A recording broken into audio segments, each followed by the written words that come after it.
লাইফে প্রথমবারের মতো আমরা জামাই বউ মিলে র্যাম শো করলাম। আজকে একটা ইভেন্টে গেছিলাম, যে ইভেন্টটা ছিল চাঁদপুরের একটা ইভেন্ট। ছুটির দিন মানে সকাল সকাল সবাইকে গোছগাছ করে বাসা থেকে বের হয়ে সারাদিনের জন্য ঘুরতে যাওয়া, আবার রাত্রে বাসায় আসা। মাঝে মাঝে তো অনেক বেশি হ্যাট্রিক লাগে, কারণ কখনো কখনো সপ্তাহের 2 দিন ছুটির 2 দিনই অনেক বেশি বিজি থাকতে হয়। মাঝে মাঝে মনে হয় যে না, এখন থেকে শুধুমাত্র একদিনই দাওয়াত অ্যাকসেপ্ট করব, আর একদিন যাব না। কিন্তু আবার না গেলেও সবাই মন খারাপ করে। তবে এটাও ঠিক, যদি ছুটির দিন কোথাও না যেয়ে সারাদিন বাসায় থাকি, তখন মনে হয় আজকে কোথাও একটা গেলেও পারতাম, সবার সাথে একটু আড্ডা দিলেও হয়তো ভালো লাগতো। প্রথমবারের মতো আজকে মৌনুর বাসায় গিয়েছিলাম, এবং বাসায় যেহেতু বিশাল এক সারপ্রাইজ পেয়েছি সোহানার জন্য। অনেক বেশি গোছানো, খুবই টিপটপ একটা বাসা, দেখে খুবই ভালো লেগেছে। হ্যালো, আসসালামু আলাইকুম। কি অবস্থা, কেমন আছেন সবাই? আজকে একদম ভোর 6:30টার সময় ঘুম থেকে উঠে গেছি, কারণ আজকে একটা প্রোগ্রাম আছে। আর প্রোগ্রামে যাওয়ার সময় প্রত্যেক দিন আমাদের লাগে ঝগড়া যে আমার কেন লেট হয়। তাই আজকে ভাবছি একদম সময়ের আগে আগে আমি রেডি হয়ে যাব, বাচ্চা কাচ্চা ঘুম থেকে ওঠার আগে। সকালে উঠেই আমি এই শাড়িটা বের করে নিয়েছি। আজকে আমি এই শাড়িটা পরবো। শাড়িটা এত সুন্দর, জাস্ট আপনাদেরকে একটু ক্লোজ ভিউ দেখাইলাম। তবে অবশ্যই বাসা থেকে এটা পরে যাব না, এটা আমি বেরোতে যেয়েই পরবো। তবে যতই ভাবে বাচ্চা কাচ্চা ঘুম থেকে ওঠার আগে রেডি হব, কিন্তু আমার এই বিচ্ছু মহারানী আমি ঘুম থেকে ওঠার আধা ঘন্টার মধ্যে কেমনে কেমনে টের পেয়ে যায়, আর সে উঠেও যায়, তাকে শোয়ায় রাখা যায় না। ঘুম থেকে উঠে দেখি সুহানার চুলের একেবারেই বেহাল দশা। আজকে যেহেতু সকাল সকাল আমরা বাসা থেকে বের হয়ে যাব, শাওয়ার করার সময় পাবো না, তাই আগের দিন রাত্রেবেলায় সবাইকে একদম সুন্দর করে শাওয়ার করাই দিছিলাম। কিন্তু উনি শাওয়ার করার সাথে সাথেই একদম ঘুমায় গেছে। ওর চুলটা আমি ড্রাই করে দিব, সেটাও ঠিক মতো করতে পারি নাই, এই কারণে চুলের এই দশা হয়েছে।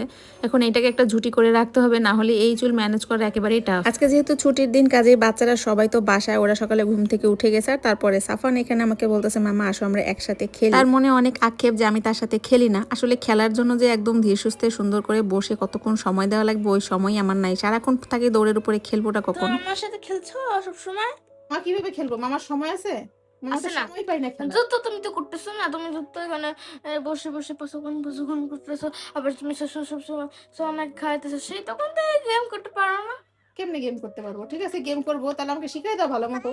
গেলে আসো আসো তোমার সাথে আমি গেম খেলতে গেলে তুমি আমাকে ঢুস ঠাস মেরে আমাকে আউট করে দাও। তাহলে কিভাবে হবে?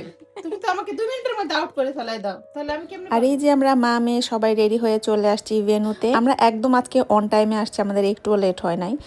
আজকের মেনুতে ছিল গরুর মাংস, সালাদ, আলু ভর্তা, আর একটা খুব মজার ডাল, সাথে ডেজার্টও ছিল। বাচ্চাদের জন্য ছিল ঝাল ছাড়া চিকেন, যেটা খেয়েও আমার সানায়ের ঝাল লেগে গেছে। এই দেখেন কেমনে পানি খুঁজতেছে। আজকে যেহেতু চাঁদপুর সোসাইটির প্রোগ্রাম, সাফানের বাবাকে সারাদিনে খুঁজেও পাওয়া যাবে না, তাই লাঞ্চের পরে তাকে জাস্ট 10 মিনিটের জন্য বাইরে এনে, ওদিকে বাইরে হচ্ছিল বৃষ্টি, তাই আমরা তিনজনই আসছি। সাফান আর সানায় বৃষ্টির মধ্যে নামতেই চায়নি। যদিও আজকের প্রোগ্রামটা চাঁদপুর সোসাইটির ঈদ পুনর্মিলনী, কিন্তু শুধুমাত্র যে চাঁদপুরের মানুষ এখানে ছিল তা না, চাঁদপুরের বাইরে আরো অনেক গেস্ট এখানে ইনভাইটেড ছিলেন। খাওয়া দাওয়া শেষ করে আমরা চলে আসছি অডিটোরিয়ামে। এখানে অনেকগুলো ইভেন্ট হবে। কিছু কিছু মানুষ থাকে যাদেরকে যে কোনো জায়গায় মশা খুঁজে বের করে খাবে। এই দেখেন, এই অডিটোরিয়ামের ভিতরে আর কাউকে মশা খাক আর না খাক, এখানে সোহানার পায়ে হাতে মশা খেয়ে ওর হাত পা পুরো একদম দিছে ফুলায়। আমি সবসময় অবশ্য বাসা থেকে বের হওয়ার সময় মশার স্প্রে দিয়েই বের হই। আজকেই কেন জানি বের হই না, আর আজকে পুরো মশায় খায় ওর একদম অবস্থা কেরোসিন বানাই দিছে। এখানে বাচ্চাদেরকে সবাইকে লাইন ধরে দাঁড় করানো হয়েছে, কারণ এখন তাদেরকে নিয়ে খেলা হবে। আর খেলাটা হচ্ছে হাড়ি ভাঙা খেলা। তবে হাড়ির বদলে এখানে রাখা হয়েছে বালিশ, কারণ হাড়ি এত পাবে কো এখানে। তো এখানে যে হারুক যেই জিতুক কোনো ব্যাপার না, এখানে সবার জন্য রয়েছে আকর্ষণীয় পুরস্কার। বাচ্চারাও খুবই আনন্দের সাথে বালিশ পিটাইছে। তারপরে খেলাধুলা শেষে আবার সবাইকে স্টেজে ডেকে সবাইকে প্রেজেন্ট দিছে। আর সেখানে প্রেজেন্ট নেওয়ার জন্য আমাদের সুহানাও চলে গেছে। পার্টিসিপেট না করলে কি হবে, সেও নাকি গিফট নিবে।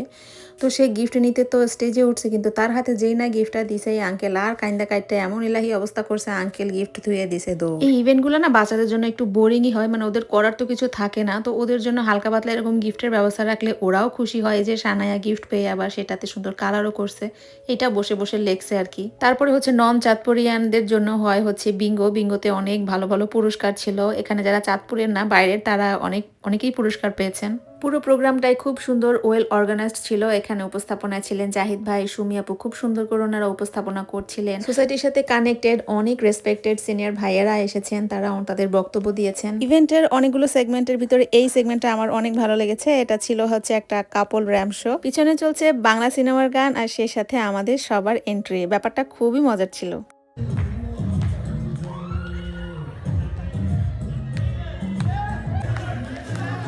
একটু ভাই, একটু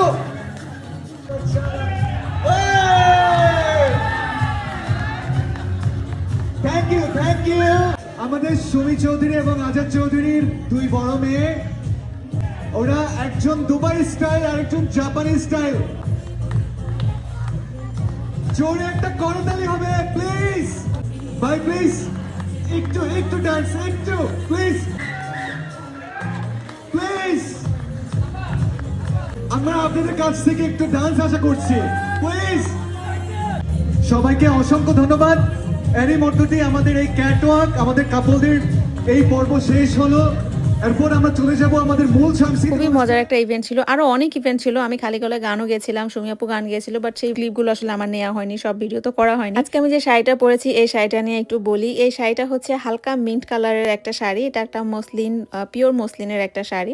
আর সেই সাথে ব্লাউজটা হচ্ছে হেভি ওয়ার্ক করা, কারচুপি কাঠদানার সাথে পার্ল ওয়ার্ক আছে, জারদোসির কাজ আছে। যেহেতু প্রোগ্রামের সংজ্ঞারও আসার কথা ছিল, ওকে আগেই বলেছিলাম যে চলো আমরা একসাথে দুই কন্যা শাড়িটা পরি। দুই কন্যা শাড়ি আমার অনেক ফেভারিট, আমি অনেক শাড়ি পরেছি ওনাদের। আর আপুর প্রত্যেকটা শাড়ির ডিজাইন ইউনিক হয় এবং খুবই সুন্দর ফিনিশিং। আপনারা অবশ্যই কিন্তু দুই কন্যার পেজটা ভিজিট করবেন, ওনাদের কাছে হিউজ কালেকশনস আছে। মসলিনের শাড়ি বলেন বা জামদানির কালেকশনস, অনেক অনেক কালেকশনস আপনারা পেয়ে যাবেন।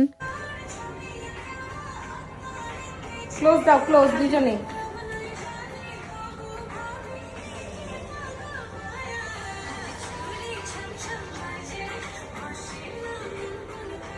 যদিও আরও মজার মজার প্রোগ্রাম বাকি ছিল, কিন্তু আমাদের বাচ্চাদের খিদা লেগে গেছে, ওরা খাবে খাবে করছিল।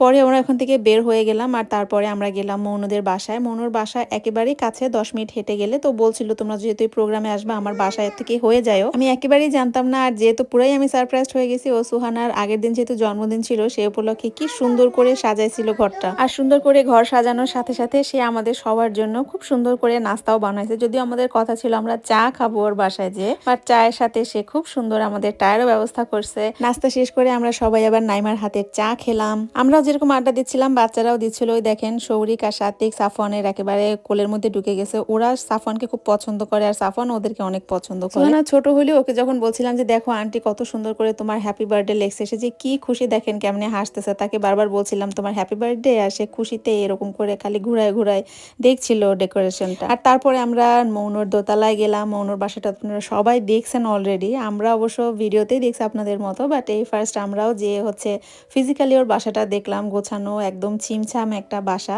খুবই সুন্দর করে টিপটপ করে গোছায় রাখছে। ওই দিন সীমান্ত ইয়াসিন দুইজনই জবে ছিল, আর সাফনের বাবাও চাঁদপুর সোসাইটির প্রোগ্রাম শেষ করে বাসায় আসতে আসতে প্রায় 9টা সাড়ে 9টা বাজবে বলে দিছিল। ওরা আসার পরে তারপরে হচ্ছে মৌন সুহানার জন্য সুন্দর একটা কেক অর্ডার করছিল, সেটা ওদেরকে নিয়ে কাটলো। বাচ্চারা অনেক খুশি হয়েছে। মৌনকে অনেক অনেক থ্যাংক ইউ এতটা এফোর্ট দেওয়ার জন্য। আর রাত 9:30টার পরে সুহানার ব্যাটারি ডাউন হয়ে যায়, ও ঘুমানোর জন্য খ্যান করতে থাকে। তাই ভাবলাম যে আমি এক কাজ করি, শাড়িটা চেঞ্জ করে ফেলি, তাহলে ওর একটু কমফোর্টেবল লাগবে, কারণ আমার কোল থেকে একটু পরে আর নামবে না, কোলে ঘুমাইতে যাবে। যদিও নাস্তা খেয়ে আমরা সবাই অলরেডি ফুল ছিলাম, বাট তারপরেও ও আবার আমাদের জন্য বিরিয়ানিও রান্না করছিল। তারপরে সবাই মিলে একটু একটু করে বিরিয়ানি খেলাম। মনুর বাসার দোতলা এত সুন্দর করে ডেকোরেশন করে রাখছে, প্রত্যেকটা কর্নারে দাঁড়ালেই মনে হবে এখানে শুট করার জন্য পারফেক্ট একটা প্লেস। আমার পরা টাঙ্গাইল তাঁতের জামদানির এই ড্রেসটা আপনারা পেয়ে যাবেন নুহাত পেজে, এবং ওনাদের কাছে আরো অনেক কালার কম্বিনেশনের এটা অ্যাভেলেবেল আছে। এই ড্রেসটা খুবই লাইট ওয়েট, আর ওড়নাটা তো খুবই সফট একটা ওড়না। আমার কাছে এই ধরনের ড্রেসগুলো দেখতে খুবই এলিগেন্ট লাগে। যে কোনো অকেশনে আপনারা খুব সুন্দর করে এই ধরনের ড্রেস ক্যারি করতে পারবেন, আর এই গরমের জন্য খুবই কমফোর্টেবল একটা ড্রেস। নুহাত পেজের আমি ক্যাপশনে ট্যাগ করে দিব, আপনারা চেক করে নেবেন। আমাদের যাওয়ার সময় হয়ে গেছে, যেতে অবশ্য এখন আমাদের প্রায় 2-2.5 ঘন্টা সময় লাগবে। বাচ্চারা রাস্তায় ঘুমায় যাবে, সবাই অলরেডি টায়ার্ড। গাড়িতে উঠে বসানো মাত্রই সবাই ঘুমায় যাবে। তো যাই হোক, আজকের ব্লগটাও আমি এখানেই শেষ করছি। সবাই ভালো থাকবেন আর আমাদের জন্য অনেক অনেক দোয়া করবেন। ব্লগটা কেমন লাগলো অবশ্যই জানাবেন। ইনশাল্লাহ নেক্সট অন্য কোনো ব্লগ নিয়ে দেখা হবে। আজকের মতো আল্লাহ হাফেজ।